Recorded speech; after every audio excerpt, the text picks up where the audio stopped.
زندگی پر از جزئیاتیه که اگه اونا رو نبینیم بخش بزرگی از تجربه ها رو از دست میدیم. فکر کنین تو آشپزی یه ذره نمک کمتر یا کمی ادویه بیشتر چطور میتونه تجربه ما رو از طعم غذا عوض کنه، یا چطور یک نگاه، یک کلمه یا نوع نشستن یه نفر میتونه احترام یا بی‌توجهی رو نشون بده. کیفیت زندگی به این جزئیات وابسته است. شاید یک نگاه به یک چیز ظاهراً کوچیک مثل زاویه تابش نور خورشید زمستانی از پشت پرده اتاق، یا دیدن انحنای لب کسی که دوستش داریم وقتی میخنده بتونه حال یه روزمون رو تغییر بده. زندگی لابلای همین جزئیاتیه که جریان داره، گذشته یا آینده، اکنون.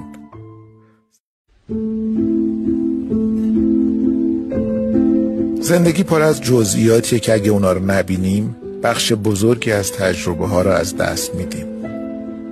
فکر کنین تو آشپزی یه ذره نمک کمتر یا کمی ادویه بیشتر چطور میتونه تجربه ما رو از طعم غذا عوض کنه، یا چطور یک نگاه، یک کلمه یا نوع نشستن یه نفر میتونه احترام یا بی‌توجهی رو نشون بده.